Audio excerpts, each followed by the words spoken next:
mahina. Papayag ba kayo na nakawin ng mga baboy ang pera ng tao? Tingnan ninyo ng lalaki yan ang mga tiyan. Pardon! Papayag ba daw kayo?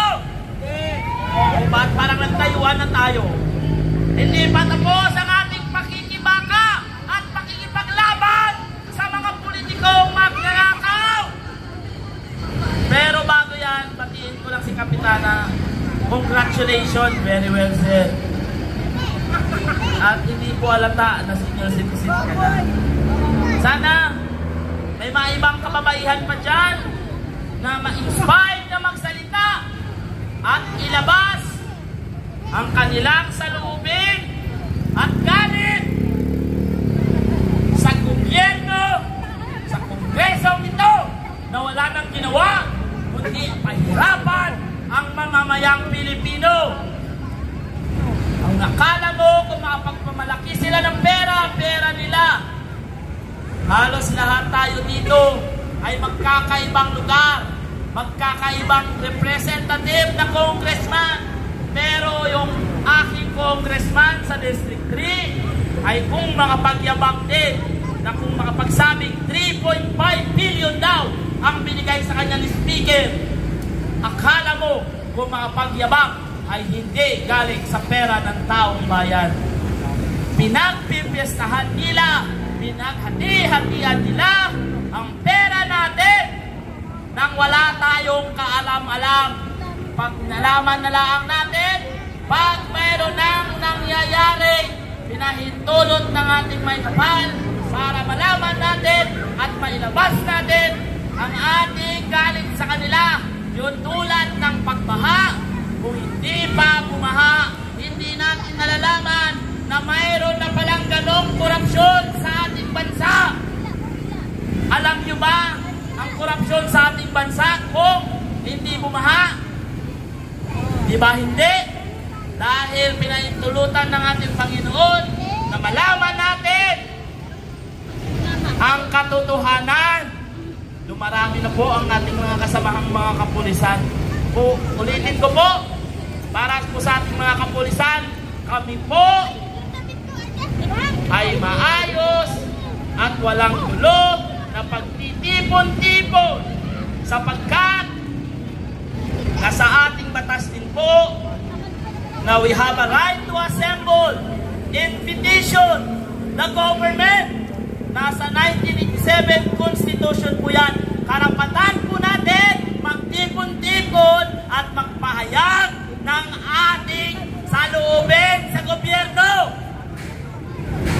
At ang ating freedom of speech, walang nakalagay po doon, no law can restrict the freedom of speech. Walang batas ang pwedeng makapagpigil sa karapatan nating magpahayag ng ating saloobin sa gobyerno sapagkat tayo ang nagluklok sa kanila, tayo din ang tatanggal sa mga hayop na yan. Yun lamang po. Okay, ang next speaker ay si Kuya Uni. Ayan, maraming salamat sa iyo, Attorney. At maraming salamat din po sa mga lahat ng nagdalaw po dito sa atin at sa mga nanonood, sa ating mga vloggers at sa ating mga mainstream media. At ngayon, sa bayan ng Pilipino, sa lahat po ng nanonood at sa nasa kanilang kanya-kanyang mga opisina, kami po ay nananawagan sa inyong lahat na makiisa at pumunta dito sa House of Representatives upang magkakaisa. Walang kulay, walang pula, walang green, walang pink. Kung hindi kulay ng kayo manggi, kulay ng bilang isang tunay na Pilipino na may malasakit sa sambayanang Pilipino. Huwag na tayong magbubulag-bulagan at huwag na tayong magpaligoy-ligoy pa. Alam nating lahat ang katiwalian na nandyan sa ating bulok na sistema ng gobyerno. Sa bawat departamento, ang bawat isa ay Nakatikom ang kanilang mga bibig dahil sa mga perang ibinibigay ng mga nasa itaas.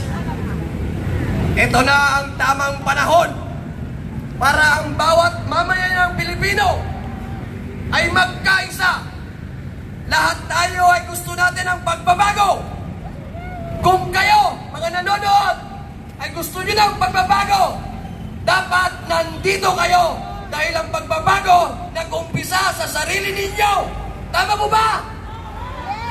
Kaya kami po, mga may malasakit sa ating bayan, ay nararito, kasama pati ang mga kabataan, upang makiisa sa panawagan na ang salot sa ating lipunan ay dapat nang bumaba. Kitang-kita na po at halatang-halata na masyado. Huwag na magpakunwari dyan yung ating House of Representatives, lalo-lalo na yung ating speaker na si Tanginang Romualdez. Bumaba ka na sa pwesto upang ang ating gobyerno ay hindi tuluyang bumagsak. Huwag na po nating antayin na magkaroon pa tayo ng kaguluhan. Huwag na po nating antayin na merong pagdugo na dumanas. At ito'y umpisa pa lamang ng aming panawagan upang ang bawat mamayan ng Pilipino ay magtulong-tulong upang maitigil na ang korupsyon. Ang karamihan sa atin sa sambayan ng Pilipino ay nagdudusa tuwing kailan dumadating ang bagyo. Ngunit sa panahon ngayon, kahit lamang tag-ulan ay binabaha na ang sambayan ng Pilipino. Bakit?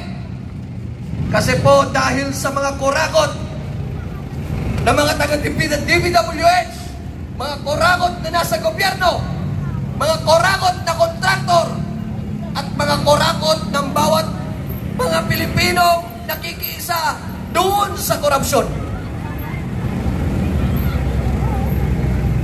Sa amin, sa ating mga kabataan, lalong-lalo na sa mga nandito ngayon, maraming salamat sa inyong pagkakaisa.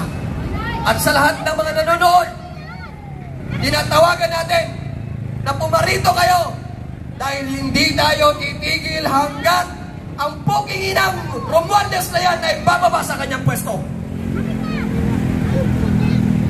Padami tayo ng padami habang ang araw ay lumilipas. Ang ibang mga kasama natin ay nangako na pagkatapos lang ng kanilang trabaho ay tutungo sila rito. Kung kaya't asahan ninyo